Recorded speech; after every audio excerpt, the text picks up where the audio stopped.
Vamos a quedar en Argentina porque salió un informe preliminar, una autopsia de el ex integrante de One Direction, Liam Payne.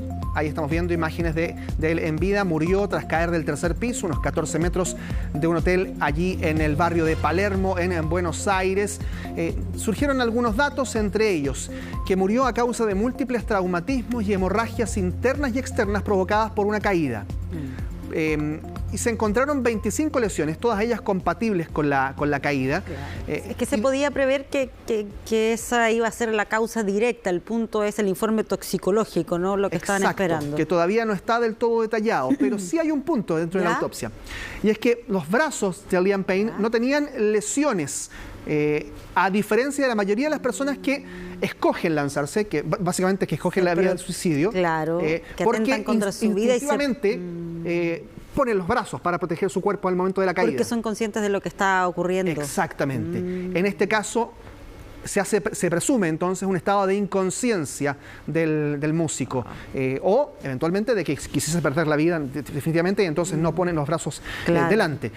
Pero estamos todavía en etapas muy preliminares de la investigación. Todos los exámenes toxicológicos están realizándose, los posibles rastros de drogas dentro del cuerpo, porque sabemos que había rastros de drogas al interior de la habitación donde estaba alojado Liam Payne en el Hotel Casa Azul allí en Sí, porque parece que incluso había existido un llamado previo de alguien del mismo hotel. El dueño del hotel, sí. Claro, para advertir que estaba en una condición bajo la influencia, no sé si lo dice así textual, pero de alguna droga, o sea, que temían por su vida. Él dice, hay una persona que está muy drogada, dice él directamente en el audio.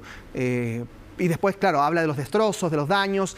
Habían sido no solo un día, más de un día por lo menos de situaciones bastante revueltas al interior del hotel, donde ya se habían denunciado. Habían dos jóvenes que finalmente también bajaron y detectaron finalmente lo que ocurría allí. Habrá que ver entonces qué ocurre con la investigación allí en Argentina.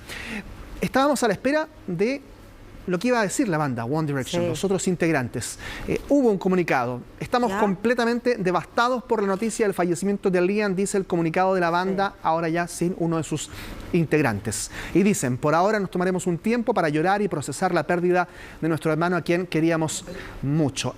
Te echaremos muchísimo de menos, es parte del comunicado y ustedes también. Claro, ese es como un comunicado general, ¿no? Porque entiendo que Zayn, Harry también expresaron su impacto por la noticia a través de redes. Exactamente, todos a través de las redes sociales. Bueno, Liam deja un hijo de 7 años, sabemos, una historia personal turbulenta con muchísimos altibajos. En el último tiempo tuvo unas acusaciones que estaba enfrentando de una ex pareja.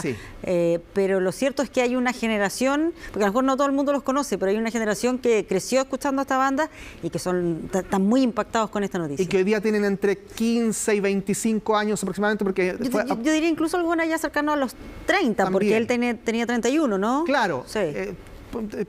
Vinieron en el 2013 a Chile. Ya. Así es que ahí uno habla de unos 10 o 11 años. Y después cada uno también siguió su carrera solista, entonces se mantuvieron también vigentes. Claramente, toda una generación. En medio de esto, el control de la fama, del éxito. Hay muchísimos temas ahí que conversar respecto de lo que ocurre y lo que ocurrió con Liam Payne.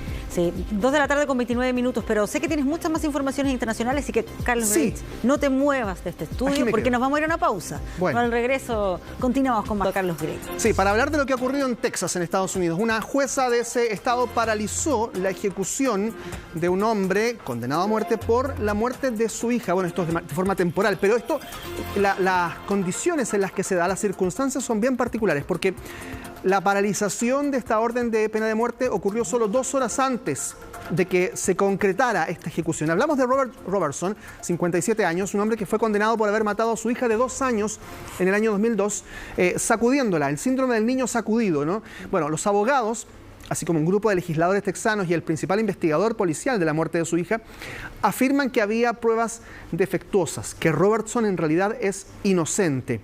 Hace más de 2 décadas, el hombre llevó a su guagua agonizando al hospital. Las pruebas mostraron que tenía un traumatismo cerebral interno, este síndrome del bebé sacudido, que es cuando un niño es removido violentamente por otra persona.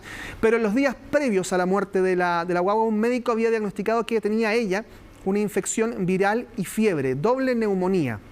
allí entonces ese diagnóstico aparentemente no había sido a tiempo revelado o considerado por las autoridades.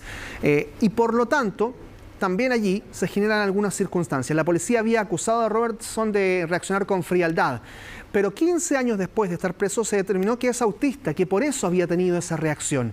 Y entonces ahora se acepta el pedido de los legisladores locales para que Robert Robertson acuda ante una comisión de la Cámara de Representantes del Congreso y que se evalúe su caso. No es que esté esto zanjado 100%, sino que todavía sigue ahí en evaluación a raíz de este nuevo antecedente. Exactamente, pero es realmente impresionante cómo la justicia logra reaccionar quizás a tiempo. No sabemos si esto finalmente va a determinar una precisión respecto de la culpabilidad o no, de la inocencia en este caso de este hombre, pero los antecedentes médicos, ambos, tanto el de la afección de la hija antes de su muerte como el del diagnóstico de autismo del hombre, que no hayan sido considerados en su tiempo, claramente genera allí una percepción de que fallaron los tribunales en su momento.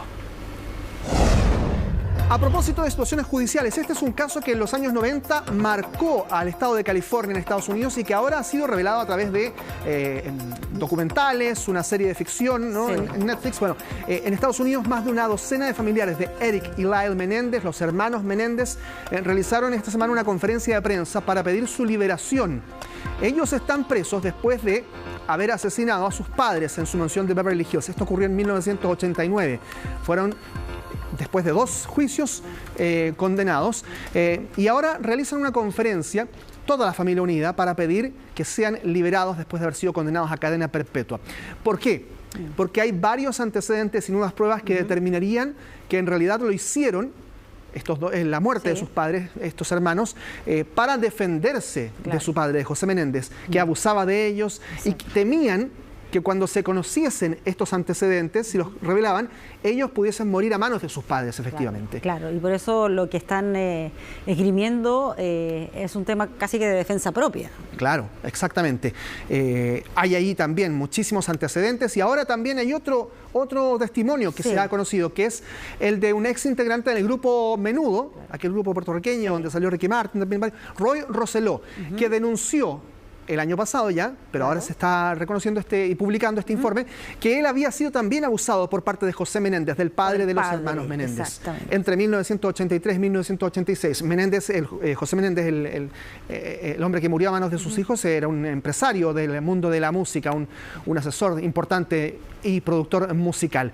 Hay ahí entonces varias como era alguien poderoso, también más difícil incluso para ellos presentar la denuncia o que alguien les creyera. Claro, había muchísimas antecedentes que están justamente graficados, muchos de ellos en estas documentales y en la semificción, digamos, en las obras que están apareciendo en distintos lugares y en plataformas de streaming. La historia de los hermanos Menéndez entonces podría tener un giro dentro de los próximos días. A fines de noviembre hay una audiencia que podría determinar eventualmente la libertad de ellos. Nos quedamos en